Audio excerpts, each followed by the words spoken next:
Dahulu, di Jawa Barat, hiduplah seorang putri raja yang bernama Dayang Sumbi.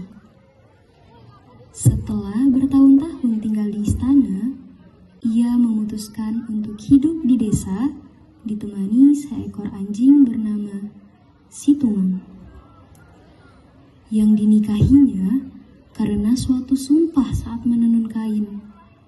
Lalu dikaruniailah seorang anak laki-laki bernama Sangkuriang. Pada suatu hari, Dayang Sumbi meminta Sangkuriang mencari hati rusa. Nak, tolong carikan hati rusa untuk dijadikan santapan malam. Baiklah, saya akan pergi mencarikannya, Bu.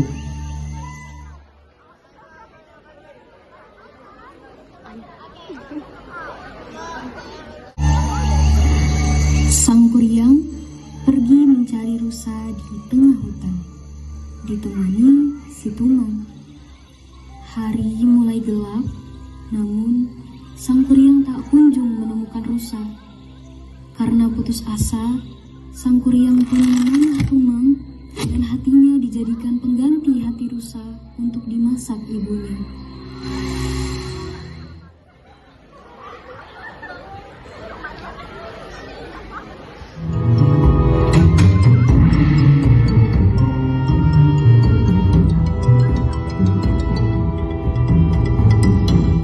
Nak, di mana si Tumang berada?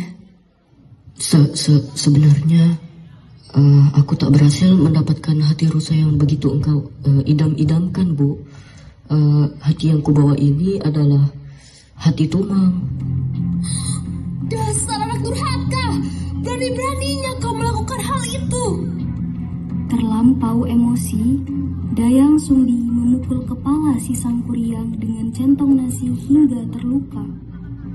Merasa sedih, ia pergi meninggalkan ibunya selama bertahun-tahun dan mengemban ilmu sakti untuk melupakan jejak ibunya. Sangkuriang tumbuh menjadi pemuda dewasa dan kembali ke desanya. Ia bertemu dengan wanita cantik yang tak lain adalah ibunya yang diberkahi keawetan muda oleh sang dewa dan hendak melamarnya.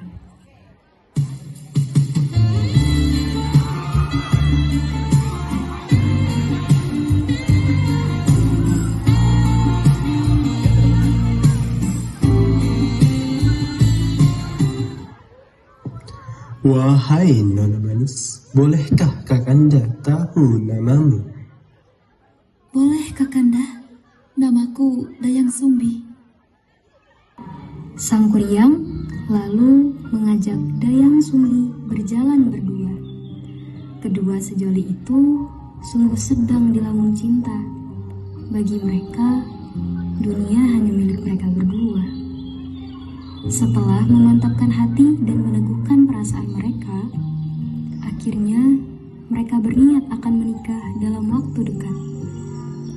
Lalu, tiba saat si Sangkuriang ingin meminta sesuatu sebelum pergi berburu di hutan.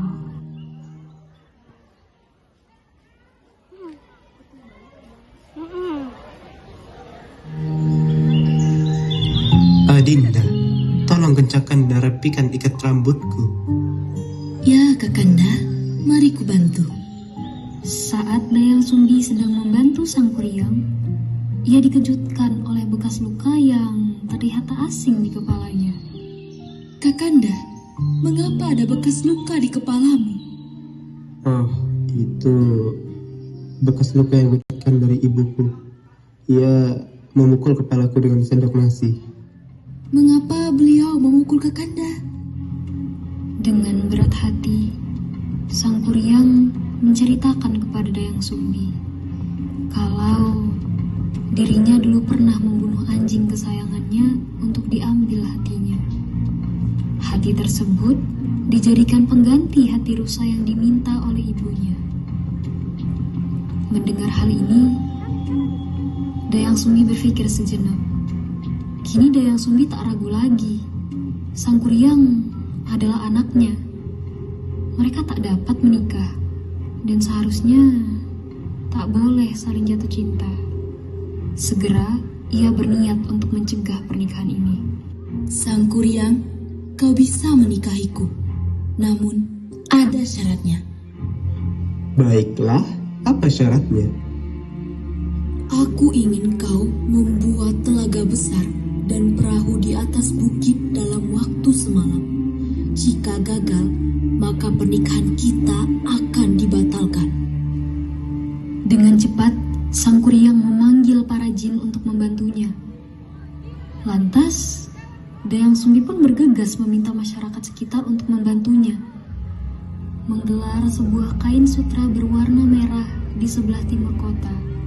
Hingga Sang Kuryang mengira bahwa hari sudah menjelang pagi. Merasa jengkel dan marah, Sang Kuryang menjebol bendungan yang sudah ia buat dan menendang perahunya sampai menutup telaga, yang mana belum selesai ia buat. Si Sang Kuryang telah gagal memenuhi syarat untuk pernikahannya itu. Dan konon, perahu tersebut berubah menjadi sebuah gunung besar yang kini dikenal dengan nama Tangkuban Perahu.